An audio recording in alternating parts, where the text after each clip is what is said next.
Hey there.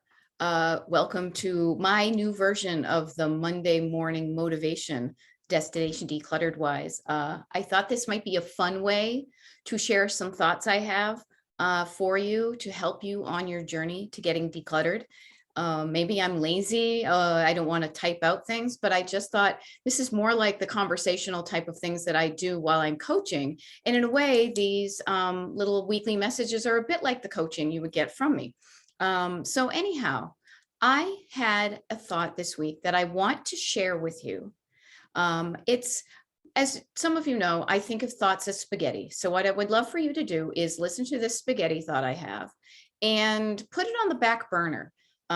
Think about it, let it kind of swirl around in your head a little bit, and try it on for size and see kind of what comes up when you think about this, okay? And my thought is, I want you to stop beating yourself up about being cluttered. I want to let you off the hook because I believe that it's not really your fault that you're decluttered, or excuse me, that you are cluttered. All right. Now let that sink in for a minute. How does that feel if you say, what? Wait, it's not my fault? You mean I'm not a lazy, bad, disorganized person who just can't get their act together? How would it feel if you realized that there are other things that have influenced why you are cluttered and have been up until this point in your life? Okay, here's what I mean. There are a couple of things going on. Let's talk about history really quick. Okay, really quick. So I used to work with a guy who was a Civil War reenactor, and I will never forget the time that I said to him, you know, you and I both love the 60s. You just love the 1860s and I love the 1960s, right? But think about back in the 1860s, history of America. I don't think there was a lot of stuff going on, but one of the things that wasn't going on was clutter. People maybe had a couple of shirts, a couple of dresses, a spoon, fork, not a lot of extra stuff. That what they had, they used, right? And I think I'm going to sneeze. I'm going to try to not sneeze. Fast forward 100 years, 1960s, post-World War II, all sorts of ways that you can buy stuff, all these World War II manufacturing things. What do we do now? There's not a war. Let's buy stuff. Consumer society, capitalist society, buy things, keep the economy going, buy the things you want. Even if your car is still good, get a new one. It's a different color, all that types of things. So that kind of the context of us buying things to make you happy, right? Consumer culture, you know, you have to have the latest and you got to have the greatest. And if you're feeling sad, well, maybe you just need to buy this one thing and that thing will close up the, you know, the little hole in your heart that you have, right? So you buy things, you get a momentary rush of adrenaline or, you know, dopamine saying, oh, look at this new thing I got. And then boom, you get it, that wears off and you don't, you know, then you're stuck with the thing in your house, right?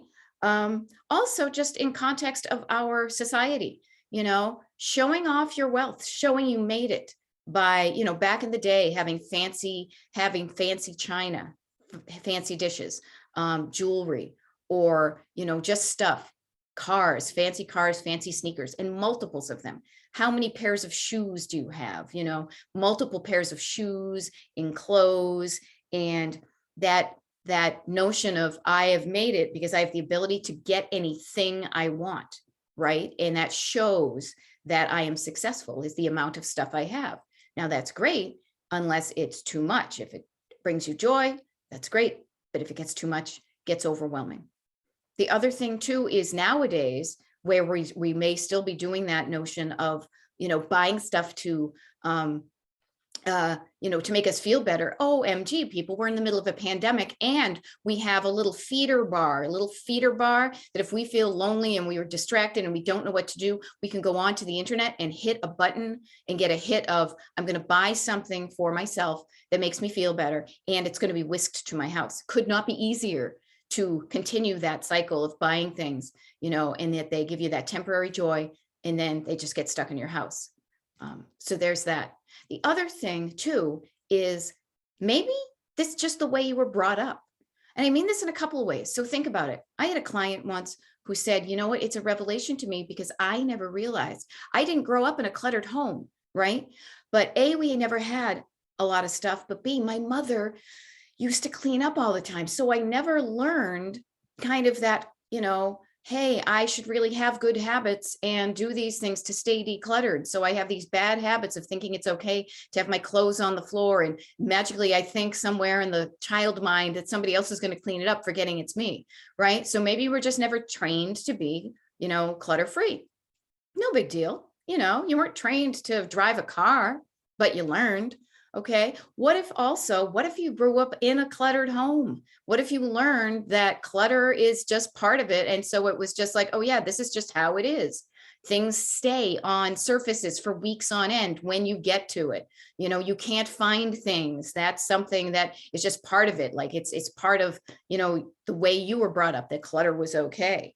Maybe you were brought up that it was more enjoyable to go and collect stuff than to do other things, than to hang out with people. Or maybe you were taught to buy stuff, and instead of dealing with it, you would put it in a box. Like you would say you're getting decluttered or you're cleaning, but all you did was put your stuff in a box and put it into storage. I don't know about you, but around where I am, there are storage unit places aplenty opening up. Think of how much stuff people pay money to just put and sit there, as opposed to opening up the boxes and figuring out what they are and making decisions on what they really are.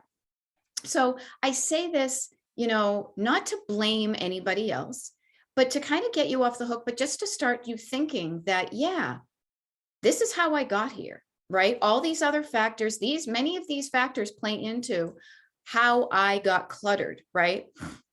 So this is that song, the Talking Head song, well, how did I get here? You're like looking around, how did I get here? That's how you got here, right? That's how you got here. Well, I'm pointing to my little beginning pin on the map, right? So that's how you got here. No guilt, let it go, no blame, right? Now you're here. You maybe know a little bit more why you got here, and that it's not your fault. You just don't have good processes. You just don't have, some systems and good habits that get you decluttered and keep you that way, right? So now you're here. Think about where you want to go. Do you want to be decluttered? Do you want to have a life where you're saying, finally, I just want to deal with this stuff and I want to get decluttered and I want to stay that way so I can do other things with my life. I can go on vacation without worrying about all my stuff. I can, do things. I won't have to worry if somebody breaks into my house, maybe there's not a lot to steal. Think about where you want to go from this point on. Now, if you are cluttered and it's okay, more power to you. That's fine. That's for you. But if you are cluttered and you're saying, all right, enough is enough, and I've tried it on my own and it doesn't work, that's okay. Because again, you haven't been taught, right? Think about it. You didn't know how to drive a car at a certain point in your life. You found somebody who knew how to drive a car and did it well, and also could train you and teach you how to do it. And then you practiced and you practiced and you practiced, and now you knew how to drive a car. Little car right there. Being decluttered is the same way. You just need to, be taught how to make decisions that, go get you to the place you want to go to. Have some processes. So things go out and they do their job and they go back to a home. You need to have the right amount of things, a little Goldilocks action, right? So there are ways to get you from this point you are here, no matter how old you are, no matter how long you have been cluttered, you are here in your life. What do you want the rest of your days to look like? Do you want to be decluttered and do other things with your life, or do you want to feel kind of weighed down by them? Now, I suggest to you, and this is me again, little spaghetti thoughts, planting seeds, is kind of like a road trip, because that's how I talk, right? Is the sooner you get on the road and learn some systems, some processes, some good habits, and practice them to get decluttered, not only will you get there, but then you will have the tools to stay that way. And the sooner you start on your journey, the quicker you get to your destination. The more days in your life ahead of you have that are going to be enjoyable because you don't have to deal with massive clutter. So that's what I have for you today. I just wanted to send you some nubbins because, we're 2 weeks in on the new year, and maybe you said, New Year's resolution, this is the time I'm going to knuckle down and I'm buckle down. I'm going to be so mean at myself. I'm going to make myself do this all the time. And maybe you've already fallen off the wagon, like your dry January as far as clutter goes, or maybe other habits, because here's the clue. When you learn how to get decluttered, it helps with all your other habits as well. But maybe you've already kind of stumbled and fallen and you're thinking, oh, there we are again. I've already fallen. I'm doomed. Consider today a clean slate. Consider today the day that you decided, you know what? I'm going to do something about my clutter. And if it takes me getting taught some processes that keeps me there, more power to me. I want to learn from a professional. I want to learn how to drive safely so I don't hurt anybody. And I want to feel like I'm a good driver. So you get somebody to teach you, and maybe it's me, maybe it's somebody else, whatever works for you. I just want to think of everybody who's listening to this message now to envision your life through your windshield and think more about the life you want ahead of you and just start there today. All right. It's not your fault that you got from 0 to here, all sorts of wacky ways. And now you're looking around saying, whoa, what's all this stuff? What I will say is, now that you know that it's okay that you got there and it's no big deal and it's no, bad fault of your own, where do you want to go forward? And if you want to go forward with me, I'm here to help you. All right. That's all I'm here for. So until next week, let yourself off the hook. It's not your fault how you got here. Think about where you want to go and take that first step. Okay. I'll see you next week.